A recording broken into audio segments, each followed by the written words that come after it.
الحمد لله رب العالمين والعاقبة للمتقين والصلاة والسلام على أشرف الأنبياء والمرسلين وعلى آله وأصحابه أجمعين أما بعد فقد قال الله تعالى في القرآن العظيم وفي الفرقان المجيد بعد أعوذ بالله من الشيطان الرجيم بفضل بسم الله الرحمن الرحيم ولكل أمة جعلنا منسكا ليذكروا اسم الله على ما رزقهم من بهيمة الأنعام فإلهكم إله واحد فأسلموا فبشر المخبتين صدق الله العظيم. புகழனைத்தும் நம்மை படைத்து பரிபாலிக்கின்ற ஏக வல்லோனாகிய அல்லாஹ்வுக்கே உரித்தாகட்டுமாக. அவனுடைய சாந்தியும் சமாதானமும் எம்பெருமானார் ரசூலே கரீம் முஹம்மது நபி ஸல்லல்லாஹு அலைஹி வஸல்லம் அவர்களின் மீதும், அவர்களின் நடிச்சுவற்றை அப்படியே பின்பற்றிய சத்திய சஹாபாக்களின் மீதும், தாபிஈன்களின் மீதும், சுஹதாக்களின் மீதும், சாலிஹீன்களின் மீதும், குறிப்பாக இந்த மஜ்லிஸில் அமர்ந்திருக்கின்ற இன்னும் அமரவிருக்கின்ற நம் அனைவரின் மீதும் குறைவின்றி நிறைவோடு என்றென்றும் நின்று நிலவட்டுமாக. ஆமீன். அல்ஹம்துலில்லாஹ். அல்லாஹ்வினுடைய மிக பெரும் பேரருளால் இன்னும் ஒரு சில தினங்களிலே துல்ஹஜ்ஜினுடைய பிறை 8 துவங்கமாக இருக்கிறது. துல்ஹஜ்ஜினுடைய பிறை 8ஆம் நாள் என்பது ஹஜ்ஜு செய்வதற்காக வேண்டி சென்றிருக்கக்கூடிய அனைத்து ஹாஜிமார்களுக்கும் ஹஜ்ஜுடைய அமல் துவங்கப்பட இருக்கின்ற மிகப்பெரிய ஒரு நாளாக இருக்கிறது. ஹஜ்ஜுக்கு செல்லக்கூடிய ஹாஜிகள் அவர்கள் ஹஜ்ஜுடைய நன்மையை பெற்றுக்கொள்ளுகிறார்கள். இந்த ஹஜ்ஜுடைய பாக்கியத்தை பெறாதவர்கள், ஹஜ்ஜுக்கு செல்லாமல் இருக்கக்கூடியவர்கள் இந்த ஹஜ்ஜுடைய பாக்கியத்தை ஹஜ்ஜுக்கு செல்லாமலேயே எப்படியெல்லாம் பெற்றுக்கொள்ள முடியும் என்பதை குறித்து ஒரு சில அமல்கள் ரீதியாக பெருமானார் ஸல்லல்லாஹு அலைஹி வஸல்லம் அவர்கள் நமக்கு கற்று தந்திருக்கிறார்கள். உதாரணமாக, முதல்ல ஒரு நீயத்தினுடைய அடிப்படையில ஹஜ்ஜை நம்ம ஆசைப்படணும். உள்ளத்துல ஹஜ்ஜுடைய ஆசை நமக்கு வந்துருச்சுன்னு சொன்னாலே அந்த ஹஜ்ஜினுடைய நன்மை நமக்கு கிடைக்கும். எப்படி தெரியுமா? உலகத்துல அல்லாஹு தஆலா பெருமானார் ஸல்லல்லாஹு அலைஹி வஸல்லம் அவர்கள் சொன்ன ஒரு அழகான ஹதீஸ், உலகத்துல ஒரு மனிதருக்கு அல்லாஹு தஆலா கல்வியை கொடுத்திருக்கிறான். அதே மனிதரிடத்தில் அல்லாஹு தஆலா செல்வத்தையும் கொடுத்திருக்கிறான். இந்த மனிதர் என்ன செய்யறாங்கன்னு சொன்னா, கல்வியை கொண்டும் பயனடைகிறார், தன்னிடத்துல கொடுக்கப்பட்ட செல்வத்தை கொண்டும் பயன் பெறுகிறார். இப்ப இவர் தான் உலகத்துல மிக சிறந்தவர் என்பதாக பெருமானார் ஸல்லல்லாஹு அலைஹி வஸல்லம் அவர்கள் சொன்னார்கள். இப்ப இன்னொரு நபரை பற்றி சொல்லும் போது, இப்ப ஒருத்தவரிடத்துல அல்லாஹு தஆலா கல்வியை கொடுத்திருக்கிறான், ஆனா அந்த மனிதரிடத்துல எந்த ஒரு செல்வத்தையும் அல்லாஹ் கொடுக்கல. இப்ப இந்த மனிதர் என்ன செய்யறாரு? கல்வியை கொண்டு பயனடைகிறாரு, ஆனா செல்வம் என்னிடத்துல இருந்தால் நிச்சயமாக நான் இப்படி நல்லது நான் செய்வேன், இவ்வளவு நலவுகளை நான் செய்வேன் என்பதாக உள்ளத்துல பரிசுத்தமான நீயத் அவரிடத்துல இருக்குது. அப்ப பெருமானார் ஸல்லல்லாஹு அலைஹி வஸல்லம் அவர்கள் சொன்னார்கள், எப்படி முந்தைய மனிதருக்கு கல்வியையும் செல்வத்தையும் ஒன்றாக வழங்கி அல்லாஹ் அந்த மனிதரை சிறந்த மனிதராக ஆக்கினானோ, அதே போல இந்த மனிதரும் சிறந்த மனிதர் என்பதாக பெருமானார் ஸல்லல்லாஹு அலைஹி வஸல்லம் அவர்கள் செல்வம் கொடுக்கப்படாத அந்த மனிதனுடைய உள்ளத்தை குறித்து பெருமானார் ஸல்லல்லாஹு அலைஹி வஸல்லம் அவர்கள் சொன்னார்கள். அதே மாதிரி நம்ம இன்னொரு யோசனை வரும், ஹஜ்ஜுக்கு போகாமலேயே ஹஜ்ஜுடைய நன்மை எப்படி நம்மால பெற முடியும்? பெருமானார் ஸல்லல்லாஹு அலைஹி வஸல்லம் அவர்கள் தபூக் போருக்கு போறாங்க. இந்த தபூக் போர் என்பது ஒரு மிகப்பெரிய ஒரு நீண்ட போர். ஒரு கோடை காலம், வெயில் சுட்டெரிக்கக்கூடிய காலத்துல வெகு தூரம் பயணம் செய்து முஸ்லிம்கள் சென்ற ஒரு மிகப்பெரிய ஒரு போர் தான் இந்த தபூக் போர். இந்த தபூக் போருடைய சமயத்துல பெருமானார் ஸல்லல்லாஹு அலைஹி வஸல்லம் அவங்க சஹாபாக்கள் இடத்துல சொல்றாங்க, ஒரு சில சஹாபாக்கள் இந்த போருக்கு கலந்துக்காம மதீனால இருக்கிறாங்க. அந்த சஹாபிகளுக்கும் இந்த போரில் கலந்து கொண்டு நமக்கு என்ன நன்மை கிடைக்கிறதோ அதே நன்மை அந்த மக்களுக்கும் கிடைக்கிறது என்பதாக பெருமானார் ஸல்லல்லாஹு அலைஹி வஸல்லம் அவங்க சொல்றாங்க. உடனே சஹாபாக்கள் எல்லாம் கேட்கிறாங்க, யா ரசூலல்லாஹ், நம்ம இவ்வளவு கஷ்டப்பட்டு வெயில்ல இவ்வளவு தூரம் பயணித்து வந்திருக்கிறோமே, எப்படி நமக்கு கொடுக்கப்படுகின்ற அதே நன்மை அவர்களுக்கும் கொடுக்கப்படுகிறது என்பதாக கேள்வி கேட்கிறாங்க. அப்ப பெருமானார் ஸல்லல்லாஹு அலைஹி வஸல்லம் அவங்க சொல்றாங்க, அவர்களுடைய உள்ளத்துல எப்படியாவது இந்த போரில் கலந்து கொள்ள வேண்டும் என்ற எண்ணம் இருக்குது. ஆனா பயணம் செய்யக்கூடிய வசதி அவர்களிடத்துல இல்ல, வாகனத்தின் வசதிகள் அவர்களிடத்தில் இல்ல, சில பல தங்கடத்தின் காரணத்தினால் அவர்கள் இந்த போரில் கலந்து கொள்ள முடியவில்லை. இருப்பினும் ரப்புல் ஆலமீன் இந்த போரில் கலந்து கொண்டால் என்ன நன்மையோ அதே நன்மையை அவர்களுக்கும் வழங்குகிறான் என்பதாக பெருமானார் ஸல்லல்லாஹு அலைஹி வஸல்லம் அவர்கள் வழிகாட்டி இருக்கிறார்கள் என்றால், இந்த ஹஜ்ஜுடைய அமலும் அதன்படிதான். ஹஜ்ஜுக்கு போக முடியலன்னு சொன்னாலும், அல்லாஹ் அதற்குண்டான செல்வத்தை இப்போதைக்கு நம்மிடத்துல கொடுக்கலன்னு சொன்னாலும், முடிந்த அளவிற்கு நாம் ஹஜ்ஜுக்கு செல்ல வேண்டும் என்ற ஒரு அழகான நீயத்தை முதல்ல உள்ளத்தை வச்சுட்டாலே, ஹஜ்ஜு போனவர்களுக்கு என்ன நன்மை அல்லாஹ் வழங்குகிறானோ அதே போல அதே நன்மைகள் நமக்கும் கிடைக்கும். இது உள்ளம் ரீதியான அமல். அடுத்தபடியாக பெருமானார் ஸல்லல்லாஹு அலைஹி வஸல்லம் அவர்கள் சொன்னார்கள், அமல்கள் ரீதியாக ஹஜ்ஜுடைய நன்மைகளை எவ்வாறு பெறுவது. ஒரு மனிதர் தினசரி ஃபர்லான தொழுகைக்காக வேண்டி எந்த ஒரு மனிதர் நடந்து வருகிறாரோ அவருக்கு ஃபர்லான ஹஜ்ஜினுடைய நன்மை கொடுக்கப்படும் என்பதாக பெருமானார் ஸல்லல்லாஹு அலைஹி வஸல்லம் அவர்கள் ஹதீஸ்களில் சொல்லி இருக்கிறார்கள் என்றால், தொழுகைக்கு வரும்போது நம்ம நடந்து வருவதற்கு ஆசைப்படணும். முடிந்த அளவிற்கு நாம நடந்து வந்துட்டோம்னு சொன்னா, நடந்து வருவதின் மூலமாக ரப்புல் ஆலமீன் நமக்கு ஒரு ஃபர்தான ஹஜ்ஜினுடைய நன்மையை தருகிறான் என்பது இந்த ஹதீஸின் மூலமாக நமக்கு கிடைக்க பெறுகிறது. அடுத்தபடியாக பெருமானார் ஸல்லல்லாஹு அலைஹி வஸல்லம் அவர்கள் சில நஃபிலான வணக்கங்களை வீட்டில இருந்து செய்வது சிறப்பு. அதே போல சில நஃபிலான வணக்கங்களை மஸ்ஜிதில் சென்று செய்வது சிறப்பு. அப்படி ஒரு அமல் துஹாவினுடைய அமல்.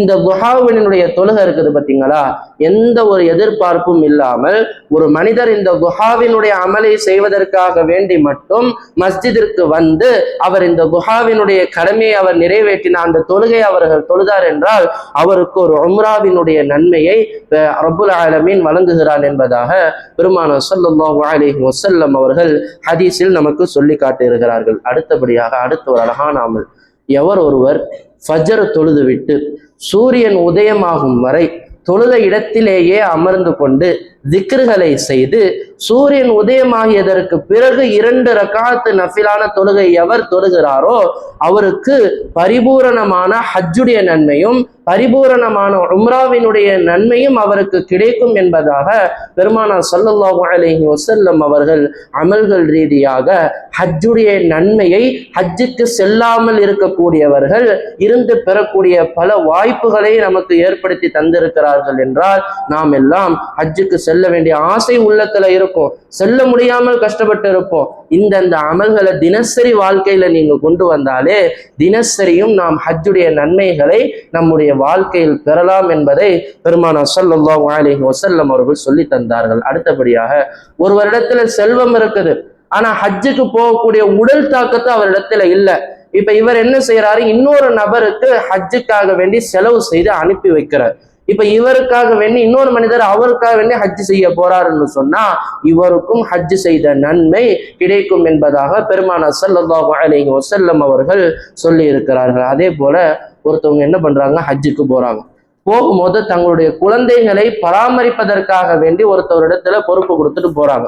இப்ப இவர் ஹஜ்ஜுக்கு போயிட்டாருன்னு சொன்னா இவரோட குழந்தையை பராமரிக்கிறாங்க பார்த்தீங்களா, அவர்களுக்கும் அவருடைய ஹஜ்ஜுடைய நன்மை கிடைக்க பெறுகிறது என்பதாக பெருமானார் ஸல்லல்லாஹு அலைஹி வஸல்லம் அவர்கள் நமக்கு கற்று தந்திருக்கிறார்கள் என்றால், ஹஜ்ஜு செல்ல முடியாமல் தவிப்பவர்கள் இந்தந்த அமல்களை செய்வதற்குண்டான முயற்சிகளை மேற்கொள்ள வேண்டும். அடுத்தபடியாக இன்னும் ஒரு சில தினங்களிலே நாம் எல்லாம் அரஃபாவினுடைய நோன்பை அடைய இருக்கிறோம். அரஃபாவினுடைய நாள் துல்ஹஜ்ஜினுடைய பிறை 9 வரக்கூடிய புதன்கிழமை நமக்கு நிர்ணயிக்கப்பட்டிருக்கு. இந்த துல்ஹஜ்ஜினுடைய பிறை 9ஆம் நாள் எப்படி ஹாஜிகளுக்கு சிறப்பான நாளாக இருக்கிறதோ ஹஜ்ஜு செய்யாத மற்றவர்களுக்கும் அது சிறந்த நாள் என்பதாகத்தான் பெருமானார் ஸல்லல்லாஹு அலைஹி வஸல்லம் அவர்கள் சொன்னார்கள். ஒரு சஹாபி கேட்கிறாங்க, பெருமானார் ஸல்லல்லாஹு அலைஹி வஸல்லம் சொல்றாங்க, யார் இந்த அரஃபாவினுடைய நாளை அடைந்து விட்டார்களோ, யார் இந்த அரஃபாவினுடைய மைதானத்துல இருக்கிறாங்களோ இவர்களுடைய எல்லா பாவங்களும் மன்னிக்கப்படுகின்றன அப்படின்னு பெருமானார் ஸல்லல்லாஹு அலைஹி வஸல்லம் சொல்றாங்க. அப்போ ஒரு சஹாபி போய் கேட்கிறாரு, யா ரசூலல்லாஹ், இங்க ஹஜ்ஜில் இருக்கக்கூடிய நமக்கு மட்டும்தான் இந்த நன்மையா அல்லது உலகத்தில் இருக்கக்கூடிய அனைத்து முஸ்லிம்களுக்கும் இதனுடைய பலன் கிடைக்குமான்னு கேட்கும்போது பெருமானார் ஸல்லல்லாஹு அலைஹி வஸல்லம் அவர்கள் சொன்னார்கள், யாருடைய உள்ளத்துல கடுகளவு ஈமான் இருக்குமோ அத்துணை முஸ்லிம்களினுடைய பாவங்களும் மன்னிக்கப்படுகின்றன, அவர்களுக்கும் இந்த நன்மை சேரும் என்பதாக பெருமானார் ஸல்லல்லாஹு அலைஹி வஸல்லம் அவர்கள் இந்த அரஃபாவினுடைய தினத்தை குறித்து நமக்கு வலியுறுத்தினார்கள். அது மட்டுமல்ல, இந்த அரஃபா தினத்தினுடைய சிறப்பை குறித்து சொல்லும் போது, இந்த அரஃபா தினத்தினுடைய சிறப்பு எவ்வளவு பெரிய விஷயம் தெரியுமா? தினசரி இரவுல 3 முறை வானத்தினுடைய கதவுகள் திறக்கப்படுமா. வானத்தினுடைய கதவுகள் திறக்கப்படுகிறதுன்னு சொன்னா அந்த நேரத்துல கேட்கப்படுகின்ற துஆக்கள் கபூலாக்கப்படுமா. இதற்கு தான் அதற்குண்டான பொருள். அப்படி தினசரி 3 முறை வானத்தினுடைய கதவுகள் திறக்கப்படுமா. ஜுமா தினத்துல வானத்தினுடைய கதவுகள் சுமார் 7 முறை திறக்கப்படுமா. அரஃபாவினுடைய தினத்தின் இரவுல மட்டும் சுமார் 9 முறை வானத்தினுடைய கதவுகள் திறக்கப்படுகிறது என்பதாக பெருமானார் ஸல்லல்லாஹு அலைஹி வஸல்லம் அவர்கள் நமக்கு வலியுறுத்தி இருக்கிறார்கள் என்றால், இத்தனை நாட்களில் நாம் என்னென்ன அமல்கள் எல்லாம் செய்ய முடியுமோ, இந்த அரஃபாவினுடைய தினத்தில எப்படியெல்லாம் ரப்புல் ஆலமீன் இடத்தில் கையேந்தி துஆ கேட்க முடியுமோ, நாம் முடிந்த அளவிற்கு துஆக்களை நாம் அதிகப்படுத்த வேண்டும். அன்றைய தினத்தில என்னென்ன அமல்கள் செய்ய முடியுமோ அதை நாம் செய்ய வேண்டும். சரி, இப்ப அரஃபாவினுடைய தினத்துல ஹஜ்ஜில் இருக்கக்கூடிய ஹாஜிகளுக்கு பல நன்மைகள் கிடைக்குது. அப்ப ஹாஜில இல்லாத மற்ற முஸ்லிம்கள் என்ன அமல் செய்யணும்னு கேட்டா, பெருமானார் ஸல்லல்லாஹு அலைஹி வஸல்லம் அவர்கள் அதற்காக அழகான வழிமுறையை சொன்னார்கள்.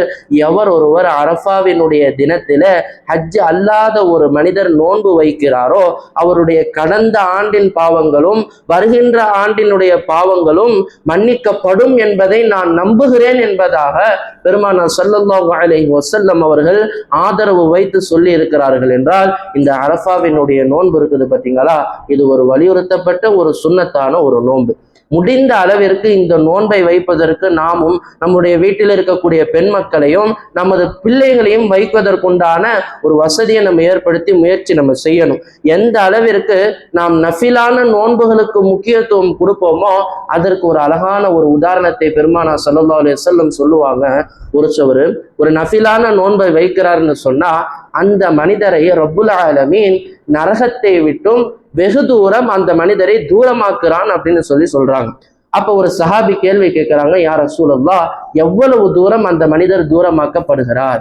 அப்ப பெருமானார் ஸல்லல்லாஹு அலைஹி வஸல்லம் சொல்றாங்க, ஒரு குருவி, ஒரு பறவை பிறந்ததிலிருந்து அது வயதாகி சாகும் வரை, இறக்கும் வரை அது எவ்வளவு தூரம் பயணிக்குமோ அவ்வளவு தூரம் யார் நஃபிலான நோன்பை வைப்பதற்கு ஆசைப்படுகிறாரோ அவரையும் நரகத்தையும் ரப்புல் ஆலமீன் தூரமாக்கி விடுவான் என்பதாக பெருமானார் ஸல்லல்லாஹு அலைஹி வஸல்லம் அவர்கள் இந்த நஃபிலான நோன்புகளை குறித்து சொல்லியிருக்கும் போது, இது போன்ற ஒரு நஃபிலான சுன்னத்தான நோன்புகளை கடைபிடிப்பதற்கு நம்மால் எவ்வளவு முயற்சி செய்ய முடியுமோ நாம் முயற்சி செய்ய வேண்டும். அதை குறித்து இன்னொரு விஷயத்தையும் சொன்னாங்க.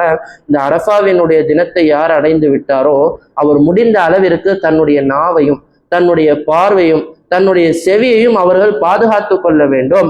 ஒருவேளை இது அவர்கள் பாதுகாக்கவில்லையானால் அவர்கள் அந்த நாளினுடைய சிறப்பை இழக்க கூடும் என்பதாக பெருமானார் ஸல்லல்லாஹு அலைஹி வஸல்லம் அவர்கள் எச்சரிக்கையும் செய்திருக்கிறார்கள். அப்ப இதுல நம்ம முக்கியமா கடைபிடிக்க வேண்டிய விஷயம் என்ன தெரியுமா? முடிந்த அளவிற்கு குர்பானி கொடுக்கக்கூடிய விலங்குகள் இருக்குது பார்த்தீங்களா, பிராணிகள் இருக்குது பார்த்தீங்களா, இதை பிஃபோராவே வாங்கிடணும். முன்னாடியே வாங்கிட்டு நீங்க அதை பராமரிச்சிங்கன்னு சொன்னீங்கன்னா உங்களுக்கு அமல் செய்யக்கூடிய நாட்கள்ல அமல் செய்வதற்குண்டான வாய்ப்பு கிடைக்கும். நம்மள பல பேர் என்ன தெரியுமா செய்யறோம், நாளைக்கு பெருநானா, இன்னைக்கு ராத்திரி, இன்னைக்கு காலையில, இன்னைக்கு மத்தியானம் போயிட்டு ஆடு பிடிப்போம். இப்படிப்பட்ட சூழலை சென்னையில ஒரு சில மக்களுக்கு அதை நிப்பாட்டக்கூடிய இடம் இல்லாததுனால அப்படி செய்யறோம், தப்பு இல்லை. ஆனா முடிந்த அளவிற்கு ஒரு சில தினங்களுக்கு முன்பாக நீங்க செஞ்சிட்டீங்கன்னு சொன்னா அன்றைய தினம் அமல் செய்வதற்குண்டான வாய்ப்பு உங்களுக்கு அதிகரிக்கும். தேவையில்லாத பேச்சுகள் இருக்காது, தேவையில்லாத செயல்கள் இருக்காது. அல்லாஹ்வை மட்டுமே ஆதரவு வைத்து தக்பீர் சொல்லக்கூடிய ஒரு பழக்கத்திற்கு நாம் வந்து விட வேண்டும். அடுத்தபடியாக இந்த அரஃபாவினுடைய தினத்துல நம்ம செய்ய வேண்டிய விஷயம் என்ன? கடந்த வாரங்கள்லயே நான் சொல்லிட்டு இருந்தேன், தக்பீர். 2 வகையான தக்பீர் இருக்கு. ஒண்ணு பொதுவான தக்பீர், அது துல்ஹஜ்ஜினுடைய பிறை 1 ஆரம்பிச்சிருக்கிறோம். எத்தனை நபர்கள் அதிகமாக சொன்னீர்கள் என்று தெரியவில்லை.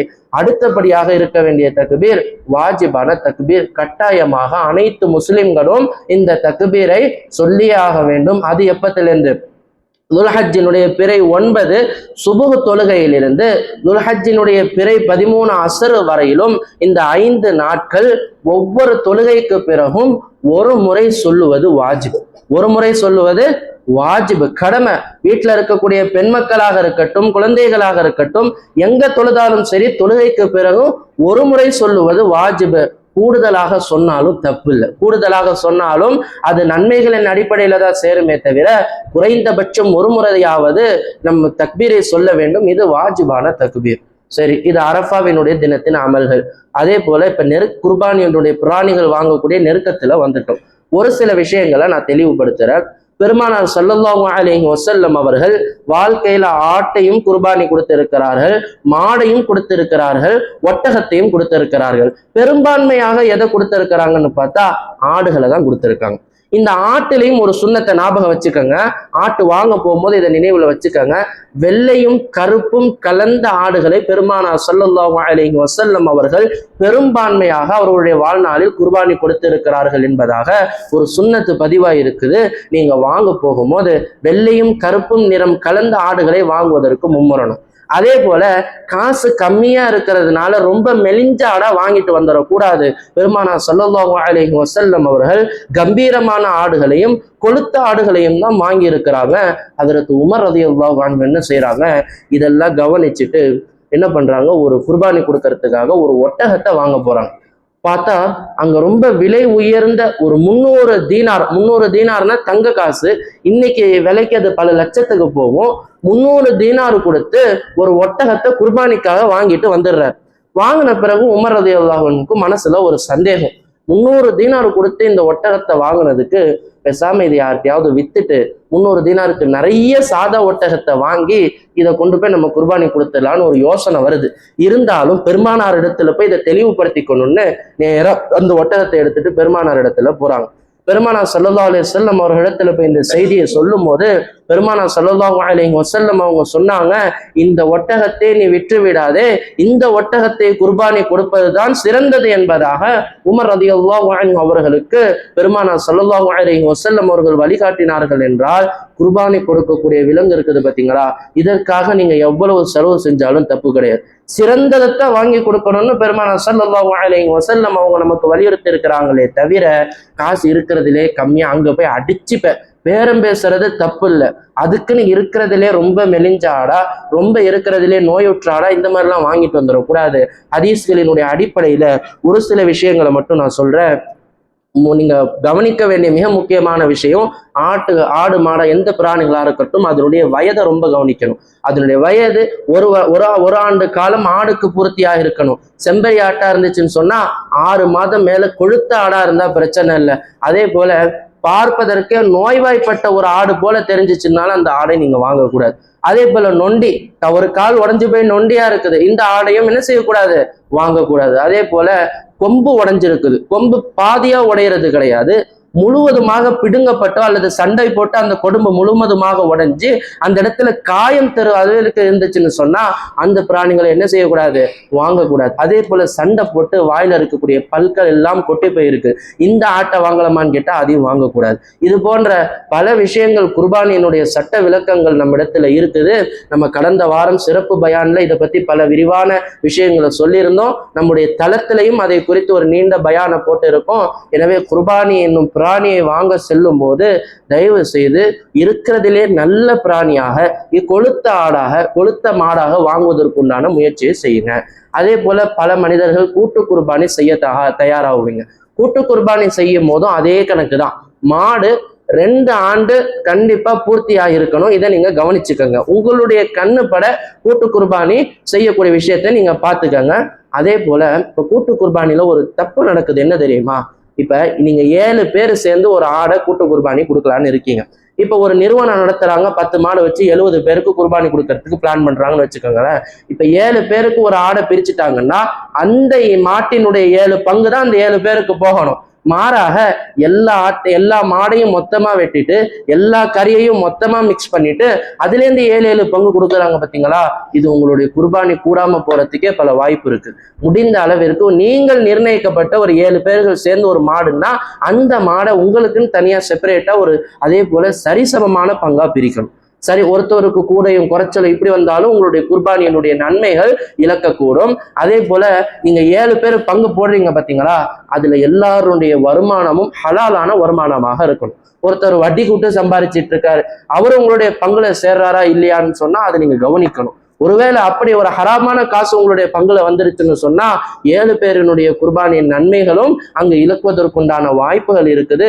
எனவே கூட்டு குர்பானி ரொம்ப லேசா இருக்கு, காசு கம்மியா இருக்கு, தாராளமா வாட்ஸ்அப்ல வர ஏதாவது போஸ்டரை பார்த்து கொடுத்துடலாம், எங்கேயோ வெளியூர்ல ஆர்டர் பண்ணிடலாம், தயவு செய்து இந்த முயற்சிக்கு நீங்க போகாதீங்க.